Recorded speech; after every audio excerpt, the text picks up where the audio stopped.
One of Houston's first newly minted Michelin Star chefs began his prestigious culinary journey at HCC, Houston Community College. Chef Felipe Riccio gave me a food tour of his career, from his humble beginnings to his star-studded present. So you're like minutes away from HCC, where you work today. And yeah. Oh my, what's this, Chef Felipe? Yeah, the beautiful Michelin plaque. And this? Yeah, so this is where the experience begins at March, actually. So this is our lounge. You spend 30 to 45 minutes in here. And the idea is you leave everything behind here. Any stressors before you sit down to have dinner, you leave here. And so it's the preamble to the full dinner.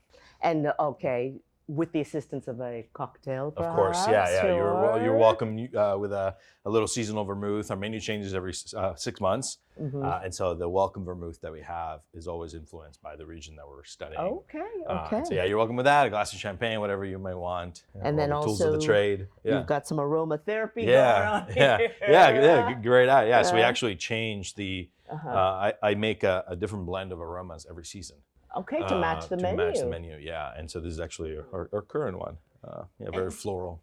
Do you think that really makes a difference, the scents that people experience prior to or during dinner? 100%. Yeah, I mean, really, aromas are the biggest trigger of memory, right? And so, that idea of whether maybe you've traveled to the region. This menu, for example, was the Republic of Genoa, so northern Italy and Ligurian coast. So maybe you've traveled there, and some of these scents that you might have, encountered there are going to bring you back there, or something else, or somewhere else that you might have traveled to in the Mediterranean. And so scent is very important, and that's one thing that we do here in the lounge. Okay, all right. So you get your half-hour plus decompression time. Yeah. All right, and then right into the main dining room. Okay. Yeah, so this dining room right here. Obviously, we're in the setup stages. It's a daily setup for us. In this nice, simple, beautiful dining room with these custom tables and beautiful art all throughout the spaces. What is the painting? What does that mean to you? It's one of my favorite paintings. It's got For All We Know. We were supposed to open in March of 2020. And we obviously didn't, as we all know. Yeah. And the whole team, we had the whole team ready to go. But I remember sitting and staring at this painting for many weeks while we were trying to figure out what was next. Ouch. Yeah. And you survived. And before we head to the kitchen, this is really striking. Yeah. What is that? So that's a custom art installation. It's called As Above, So Below. As above, so below. And Argentinian artist Alexandra, her family had a textile mill, and she actually started by weaving all the scraps of the textile material, and then she makes these beautiful tapestries. There's a lot of pictures that I took in the Mediterranean. We sent that over as inspiration, and obviously her own inspiration of the region. So this was designed specifically for the restaurant? For the restaurant, yeah. Okay. All right. Yeah. And so this is, for folks who don't know, this is a fixed menu. Correct, yeah, tasting menu. Right? Yeah. So you don't have to worry about anything. You've chosen the menu. Yeah. And, okay. So we do 6 courses and 9 courses. And so you have that choice to kind of, a shorter menu, still very in-depth, or a little bit more adventurous, longer menu. Okay. Yeah. And what's going on here then? Yeah, what are you doing, chef? Yeah. Just flying steam aji for our first course. Yeah, so this is actually one of the first dishes. Traditionally, we start with a crudo or a light, usually raw fish. Okay. It's a really great way to start. Obviously, the menu is centered around the Mediterranean always, and it's as a sea, the fish and seafood is extremely important. So yeah, this is Japanese shimaji that we use on this current menu. Okay. Where do you get your fish? Yeah. Really depends on what we're looking for. I mean, obviously we are very committed to seasonality and local ingredients. It's also important to understand sort of, when we're looking for a fish that's gonna remind you of a place in the Mediterranean, finding something that's familiar to that region.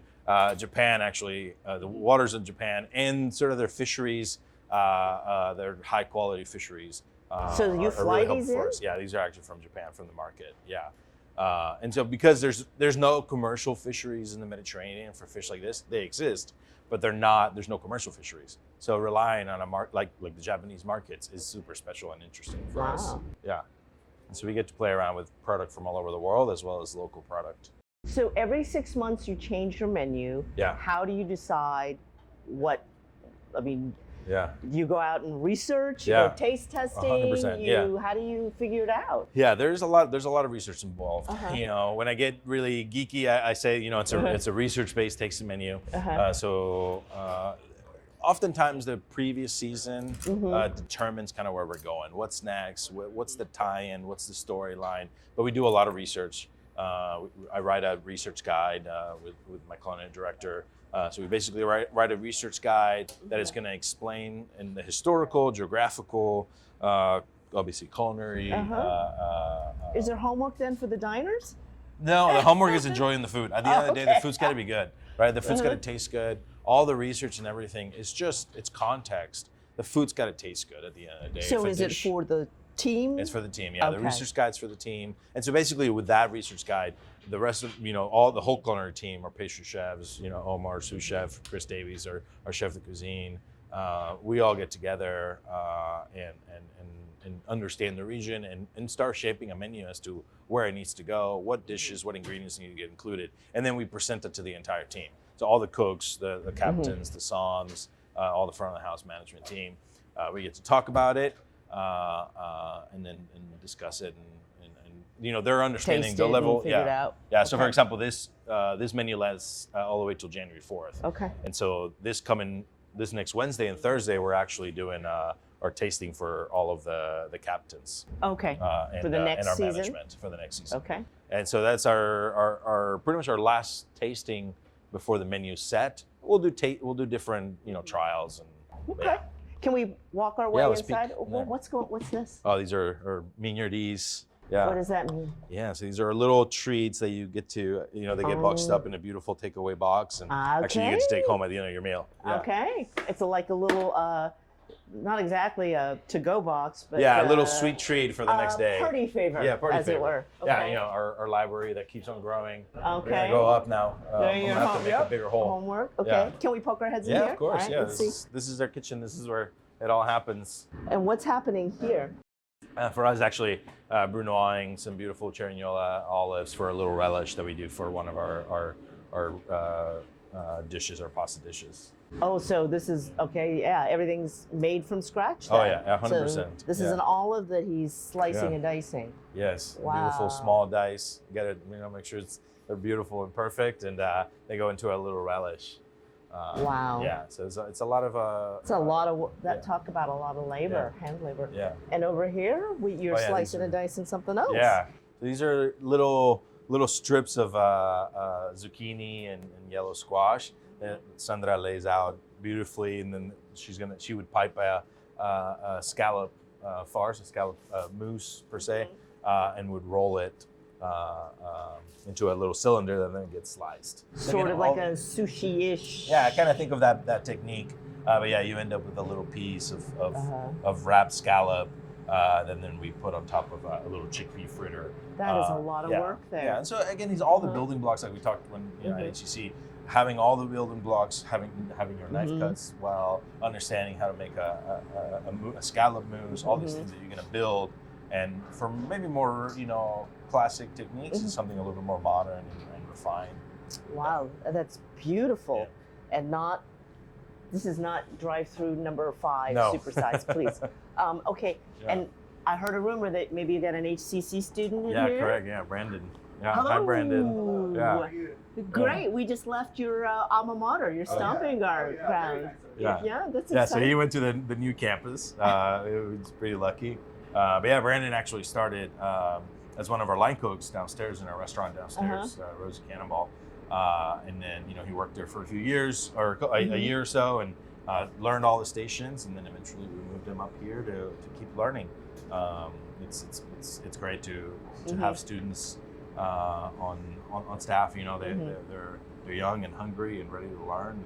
And it's exciting for everyone in the team. Yeah, it's neat. I mean, it's neat as Houstonians to see that as well. Can we lean over and see what Brendan's doing? Yeah. Is that okay? I'm going to let John, our photographer, get in there, and maybe we can ask Brandon a little bit Tell about. us what you're doing, Brandon. Yeah. Hold on. Do me a favor and tell me what is it you're making? I'm making a sabayon sauce. Well, okay, for those of us. Like a hollandaise sauce. Okay, thank you. There you go. Butter, some salt, some lemon juice, lemon zest. Okay. Bring some water up to a simmer, and then I'm going to whisk and emulsify some butter into it.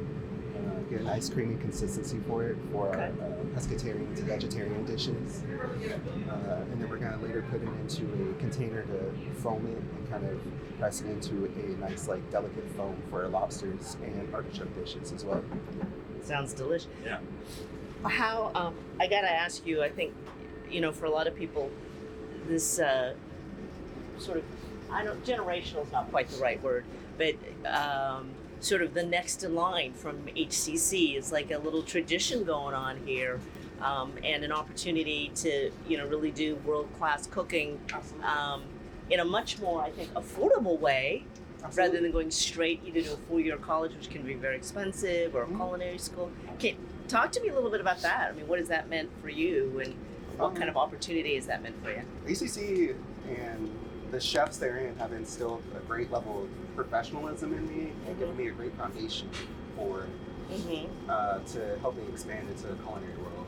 So I think it's a great opportunity, especially a more affordable opportunity as well.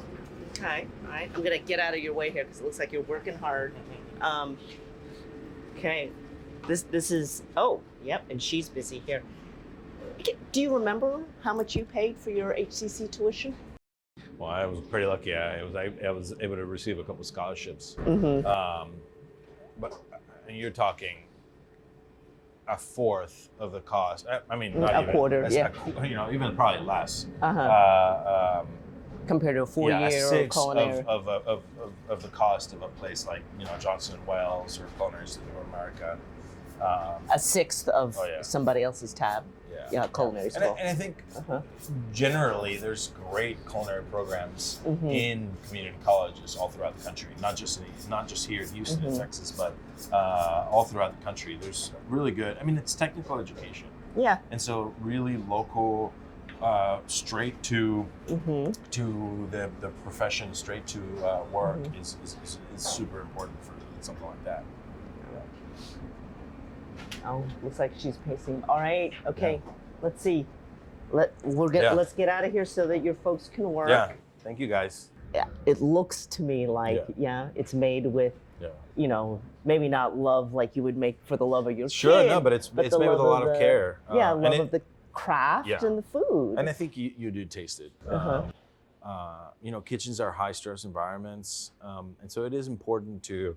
They're naturally that, so it is always important to try to lower that, still maintain that level of professionalism, of consistency, but find that balance where you're able to bring that down. So there is that shows through the food and how much you care for the food and the care that you put in, and then it shows through the food. Okay, let's take a quick peek because you've got other businesses here. We do, so this one is. The Star for now, literally. And then downstairs we have Rosie Cannonball, which received a Bib Gourmand from Michelin as well. I mean, the business part is, I think, by nature, the hardest part, right? Their restaurants themselves are already very complicated ecosystems. They're very complicated businesses. You're affected by everything. You are part of, I remember during COVID, the microchip shortage, and you don't think that's going to affect a restaurant, but every single piece of refrigeration has a microchip and things like that. And so, restaurants are so complicated. Right. Cooking a recipe, working with the team, filleting fish, those are all skills that are important to learn, but they're not the hard part of operating a restaurant. Yeah. Okay. But we have a tremendous team, and that's part of it. I think, there are so many team members and so many people that are doing stuff that they truly, truly love and want to put in so much care into, that I think the fact that they're able to do all of that, gets everything together. Get the team together. Everybody gets their part done. And I'm sorry, so we're standing in what is the... So this is Rosie Cannonball. Yeah, so this is our main dining room. This is our only dining room. Yeah, we have some exterior tables. This is our dining room and our And this bar. is different than March. How? Yeah. So, Rosie is a little bit more, obviously a lot more casual. It's not a tasting menu, it's a la carte. Still in the Mediterranean, but we're more like Southern Europe. So Italy, France, Spain, and we center around a live fire. Is this like a pizza oven? Yeah, so we have Okay. a pizza oven and then our grill. And pizzas. Okay. Yeah, Alrighty. pizza boxes. Alright. Yeah, and so we have our grill and our live fire oven. Okay. And then you also have a wine and cheese Yeah, place. wine and cheese shop. And we'll take a quick look at that. Is this the okay? Yeah, this is our little Alrighty. beautiful little cheese shop. Right. So you have to think about rent. Yeah. All right, leasing and Yeah. wow, that's lovely. Look at this. Hi. I had no idea this was even there. Yeah, so we have 12 to 15 cheeses that change throughout the weeks as we are getting them and as they're ready, and then about 120 or so bottles on the shelf that you can drink in the shop or take home. Okay. Yeah. So you have what I can't ever say that. What sommelier? Sommelier, yeah. So my business partner, Jen Riddell, she's Okay. a master som. Obviously, we have a team of other soms that work with Okay. her. But I'm very lucky to have a partner that understands not just the wine world, but talking about business. I mean, she is very talented and has worked in many restaurants and is our CEO. Okay. And so you have what's the other restaurant you have here? Am I The missing Marigold Club. Okay, Yeah. and so that's in a different building just right behind us. Okay. The brand new one. Alrighty, and its concept is Yeah, so it kind of sits between a little bit in between Rosie and March. The idea is French classic cooking through the eyes of Mayfair, London. So this beautiful, opulent dining room, velvet in the ceilings. It's beautiful, and we do brunch and dinner there. Yeah, so 12 years ago yeah, when you were an HCC guy. yeah. Did you think? No, not even close. Not even close. You obviously, as a young cook, you do dream and like you know about the Michelin stars or whatever award might be out there. They are part of who you look up to. Those people that you look up to are receiving these awards. I never would have imagined I would be part of sort of that Something like community. that. Yeah. In a sentence, what does it mean to you? It's a validation of the entire work of my own career, but also of the entire team. Validation for the work that the team, you saw it, the work that they do day in, day out. I think that validation, but it isn't a sense of arrival. Like, you have to do it. We got the start, we have to keep it, and then we have to do that level for everyone that comes in. March does about 50 people every day. It's a small dining room, but those 50 people have to believe that they're getting that experience every day. And so it's, just the beginning of what's next. Yeah. Congratulations, Yeah. man. Thank you. All right. Thank you so much. Chef Felipe is a big supporter of HCC and believes in its culinary program. He also showed me around those labs or teaching kitchens. So tell me, when did you first start getting interested in cooking? Yeah. What was it that attracted you to all of this? Both of my parents worked in tourism. In Veracruz. I was born in Mexico City, but grew up in Veracruz. And so from early age, it was around restaurants, hotels. My mom was a general manager of a restaurant and then eventually also in a hotel. And so I spent a lot of time in those kitchens and in that environment. And so from an early age, I kind of knew I wanted to maybe be a lawyer and own a restaurant.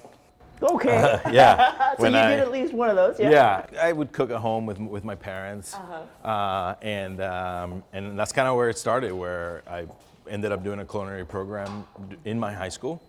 Which was? I went to Fort Bend in Elkins High School. Oh, sure. So they have the Technical Education Center at Dulles.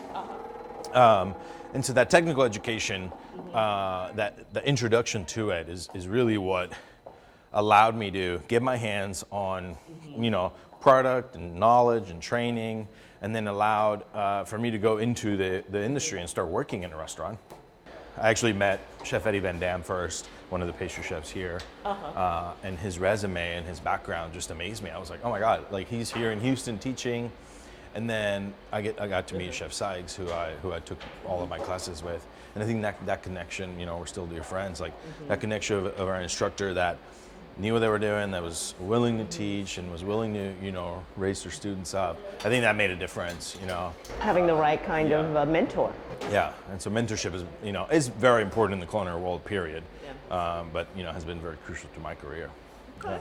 You know. Tell me what we're looking at here. What's going on here, man? So this is actually, you know, Chef Sykes put together a little, some of her students doing some of the garde manger techniques that they learn. So garde manger is, you know, usually one station in a restaurant, but it's, you know, a whole concept of techniques, a whole different concept of or a grouping of techniques and skills. For cold product, you know, mostly it's like salads, cold, yeah. But also it includes things like, you know, charcuterie production, terrines, really old school, you know, really old school techniques that allow you, again, the same concept, and that's what culinary is the building blocks of that in 5-10 years, as you continue to go in your career, you get to build upon. And that's why culinary school is so important. That's like, prosciutto, yeah. How do you make prosciutto? Terrines. How do you do that from scratch? How do you? Yeah. I've only ever peeled cellophane off prosciutto. How do you really make it? You know, it's a long process. You know, 12-18 months. You know, they're salting a leg of ham. It's basically a country ham, right? Okay. Just in a different in a saltier style. So you know, they get to learn that concept. They get to understand how to make that. Okay. Why, you know, whether it's a whole muscle charcuterie or a ground salami. And, you know, they have different things like the ballantine and the terrine. You know, and they candied almonds, a chutney. You know, how to pair different things. A beautiful rabbit terrine. And so all those building blocks. You know, you'll get to understand how to make ham first, and then you understand why you need to be emulsifying fats properly for a terrine or a pate. You know, all these building blocks. And not just the food aspect, but business aspects as well here, Of like course. how to, you know, the business aspect of a restaurant. Yeah, of course. There's a whole other side of their you know, curriculum. Yeah, where they end up, you know, obviously learning how to understand food cost and labor cost and all the things that take, how to make a menu, build a menu, the you know, product mix of a menu and what you need to see. And so, you know, it's a full, complete technical education. Yeah. And you're still actively involved here at HCC. Yeah, you know, Chef Sykes and I, again, have become dear friends, and, you know, very lucky to still have her in my life, and I get to participate in the advisory board at HCC, which is, you know, a mixture of different you know, current professionals in the industry. Where they get to hear from us, and we get to hear from them about what they're doing, and they get to hear from us about what we might need from future students. You know. Oh, do you recruit from here? We do, actually. Yeah, we have 5 different former or current students that are working at the restaurants. That's exciting. Yeah, so they, you know, one of their final steps is a capstone, what they call capstone. So it's actually working in the industry. A lot of them already worked before that. But yeah, we actually have 5 of them currently doing either the capstone or working as full-time employees. That is great. And so I see your mentor here. You want to go give her a quick hug? Let's chat with her. Yeah. Hey, chef. Yeah. We're talking about assembling charcuterie platters. Hey. Yeah, I just gave him a tour upstairs and down here. Oh. So. I bet you're popular at Christmas. Oh, with friends, yes. Yeah, they love to call and ask, you know, how long to cook things, and you know, I'm sure you get that too. Yep. Yeah, and you're like, there's so much more information I need. Yeah. But yes, that is one thing, is having these skills. On a personal note, I'm a great entertainer. I can whip it out and make it look easy. Right? Yeah. So what does it mean to you to see Felipe just do as well as he has? I mean, this is the Michelin Star. Yeah, I mean, so as a teacher, it can be hard. You know, it's tough. It is a passion that you have right along with culinary arts. And so those perks that you get, like seeing the success of your students. And I tease them sometimes. I say, you know, when you get rich and famous, don't forget me. And then this guy goes and does it. And I you know. I don't know about rich. Don't forget me, right? No. Felipe is an inspiration, and he's now a colleague and a friend, and I can't even put into words what it means to see you guys succeed after these little humble things that we do here. Yeah. But as a teacher, I guess that's the ultimate reward. It is. It's the perk of the job for sure. Yeah. Yeah, and it's what keeps you going. Teaching is tough. Yeah, but like I said earlier, like it really does set you in a path if you have great instructors. Mm-hmm. Yeah. I'm Shern-Min Chow, and thank you for watching. If you're a foodie like me and want to watch more stories like this, text us at 713-526-1111 and we'll send them to you.